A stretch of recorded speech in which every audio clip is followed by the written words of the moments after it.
Hi there, welcome back to the archives. So I thought I would get on here happy Halloween. Happy Halloween.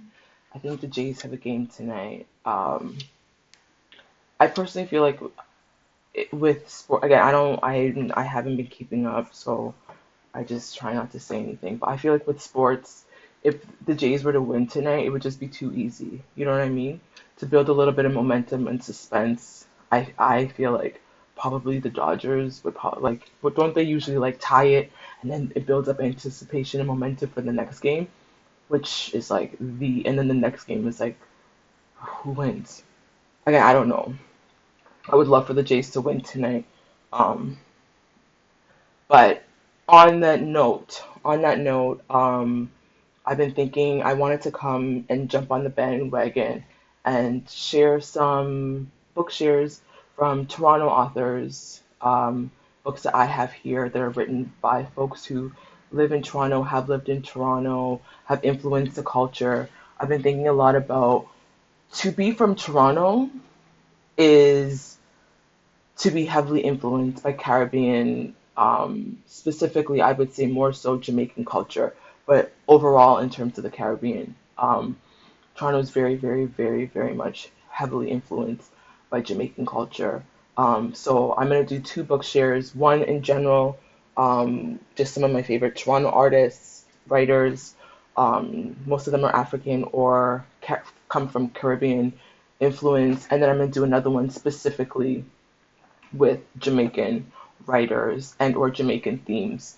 And I think if you're not from Toronto, the closest city that when I watch, and I've never visited London, but I feel like London is very similar. London is very heavily influenced by Caribbean culture, Jamaican culture. Are you right? You didn't need to do that.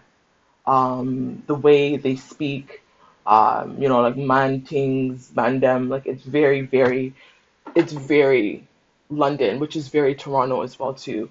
And I think Drake often gets a bad rap for being a culture vulture, and I think Americans less so. Maybe New York. New York might be like that, right?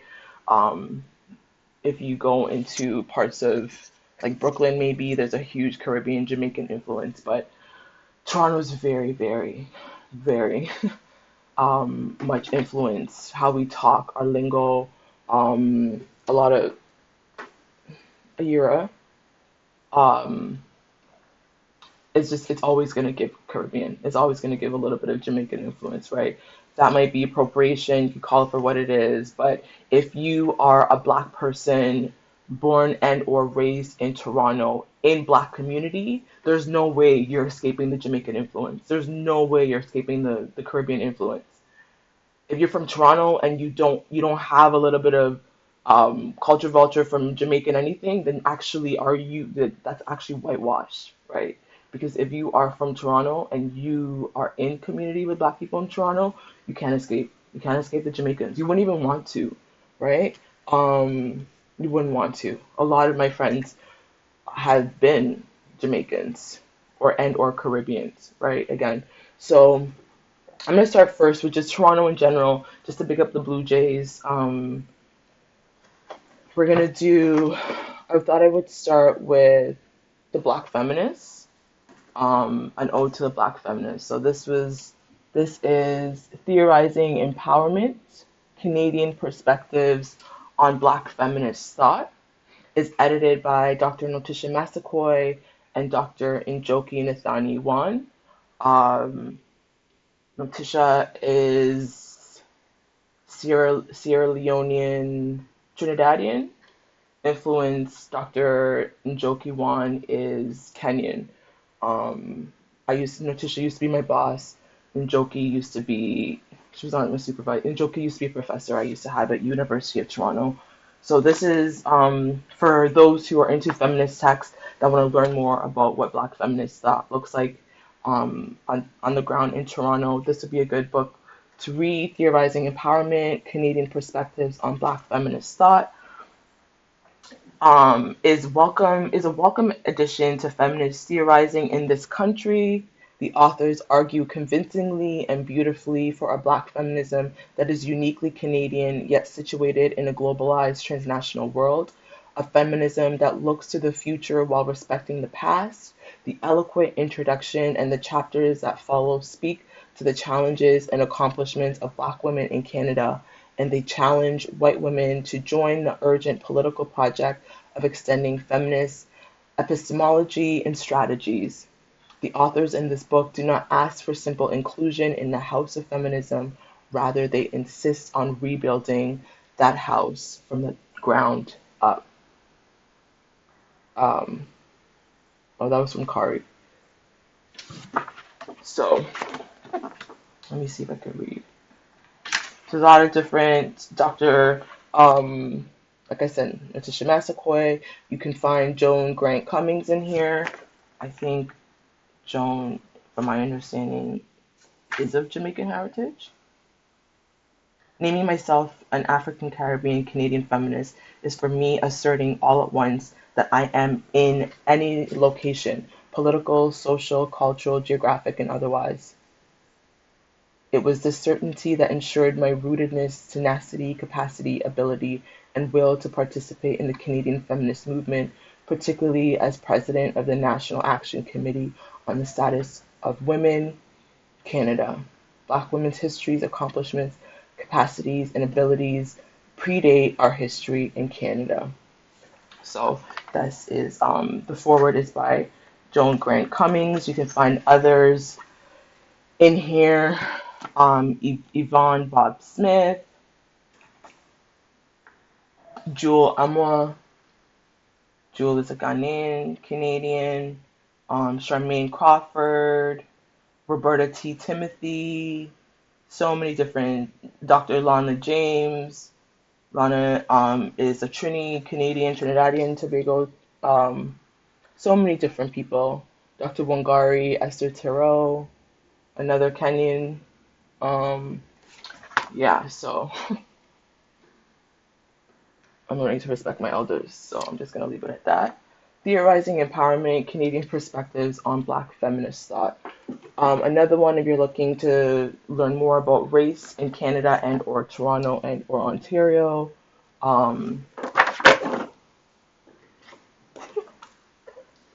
Playing the Race Card, Exposing White Power and Privilege. This is edited by Dr. George Sefa Day, Dr. Leeno Luke Karumanchery, and Dr. Nisha Karumanchery-Luik. And so, Playing the Race Card reflects and engages the dynamic nature of racialized experience in Western contexts. It examines today's anti-racism project to discern how it might benefit from integrating strategies that work toward the development of critical consciousness as its main goal, so that the privileged and the oppressed alike may reflexively examine their own subject positions. This book identifies and addresses the need to develop a working model for anti-racism strategies. Given the need to understand and move beyond static conceptions of race and racism, Playing the Race Card offers both a critique of mainstream privileged perceptions of racial oppression, as well as a direction forward within a more organic approach to social reform. So again, this is an anthology. Well, can you really call it an anthology though? It's not an anthology. It's just it's just three of the authors that come together to write this. So again, Playing the Race Card, Exposing White Power and Privilege. Right? So it talks about like, that's reverse racism. Don't be so sensitive. It's not racist. Some of my friends are Black. So a lot of these different tropes, things that like we're still talking about. This was this was published in when? When was this published? 2004, 2005. We're still having the same conversations, right? And then I wanted to also include, when we talk about Toronto, don't forget that there are queer and trans folks in Toronto as well too who contribute to our landscape. So I wanted to share some anthologies from queer folks in Toronto. So here is another recommendation I would share. Queering Urban Justice, Queer of Color Formations in Toronto. And this one is edited by Jin, Haritaworn, Ghaida Moussa, and Dr. Syrus Marcus Ware with Rio Rodriguez. Queering Urban Justice. So when we're talking about Toronto, don't leave queer and trans folks out. So this one, Queering Urban Justice foregrounds visions of urban justice that are critical of racial and colonial capitalisms and asks, what would it mean to map space in ways that address very real histories of displacement and erasure? What would it mean to regard queer, trans, black, indigenous, and people of color, so QT BIPOC, as geographic subjects who model different ways of inhabiting and sharing space? The volume describes city spaces as sites where bodies are exhaustively documented while others barely register as subjects. The editors and contributors interrogate the forces that have allowed QT BIPOC to be imagined as absent from the very spaces they have long invested in. From the violent displacement of poor, disabled, racialized, and sexualized bodies from Toronto's gay village to the erasure of queer, racialized bodies in the academy, Queering Urban Justice offers a new direction to all who are interested in acting on the intersections of social, racial, economic, urban, migrant, and disability justice. And so Dr. Jim Haritaworn is associate professor in the Faculty of Environmental Studies at York University. Dr. Ghaida Moussa is a PhD candidate. I'm pretty sure they graduated. Dr. Syrus Marcus Ware has also graduated as well too. Yeah, so these are the contributors. Again, an anthology. You can find Dr. Omisore Dryden in here, Marissa Largo, Matthew Chin, so many different people. Azar Masumi.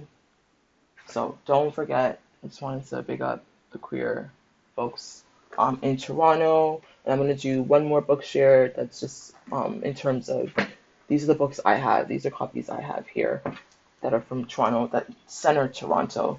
So Marvellous Grounds, here's another one that centers queer folks. So Marvellous Grounds, Queer of Color Histories of Toronto. So if you are interested in like what were queer folks in Toronto doing, what are their contributions, this is a really good book. This came out around the same time as, when was this? When did this come out? I think 2018. This was published in 2018. So again, this one is edited by Dr. Jin Haritaworn, Dr. Ghaida Moussa, and Dr. Syrus Marcus Ware. Marvellous Grounds is a beautiful gathering of QT BIPOC artists, organizers, activists, and cultural workers that achieve the Toni Morrison's task of creating a map outside of the mandates of conquest, specifically its homonormative archive practices. Speaking across time and space, the Marvellous Grounds Collective lovingly curates visual art, prose, intimate conversations, and tender caresses taking place in Toronto's streets, corners that have the potential to heal both the ancestors and the generations yet to come. Creating Marvellous Ground in Toronto, this stunning collection resists inclusion into normative and homo-nationalist queer Canadian archives. It also refuses to help repair this archive. Instead, Marvellous Grounds beautifully disfigures a colonial project, the colonial project of archiving as it yearns and reaches for the co-editor's call, the something yet to be done. Marvellous Grounds is a healing praxis that QT BIPOC can bask in as they soak up the sweet balm of it tenders. This collection is a gift. That's what Tiffany King wrote. Um, so yeah, again, this one you can find so many different contributors. Monica Forster, who is a huge, huge trans advocate in the city. Um, Alan Lee. I used to work for Alan Lee's partner back in the day when I did HIV work. Assam Ahmad. That was a really good one. So many different people are in here. David Lewis Pert. I used to do some work with David when we did HIV work as well too. Audrey Dyer. So yeah, I wanted to share this. When we're talking about Toronto, just big up some of the Toronto artists, some of the writers, the contributors, those that do racial justice work, those that do Black feminist organizing and work, including research in the academic setting and outside in the community, as well as queer and trans folks who have been pushing all of our movements, fighting for all of us, while a lot of people exclude them, right? So Marvellous Grounds, Theorizing Empowerment, Playing the Race Card, and Queering Urban Justice. So um, big up Toronto. We are so we don't we don't get enough attention. We don't get enough recognition. Or maybe we do. I don't. But I just wanted to big up the city. That is for me home. I wasn't born there. I grew up there, mostly in Brampton, Peel region. And then I moved outside, more north into the suburbs, Orangeville. I've also gone to school in Waterloo, but I live with my auntie on the lakeshore. Um, and in North Etobicoke as well too. My church is in Toronto. I've gone to St. Andrews all my life. Well, our family has when we're down there. So yeah, big up the city. Right now, I really hope they win the World Series. I'm gonna do one more. We're taking it to the Jamaicans. Next, we're gonna focus. We're gonna focus on the Jamaicans explicitly, okay? Because again, Toronto is really what would Toronto be without the Jamaican community? So one next time, until next time, in solidarity.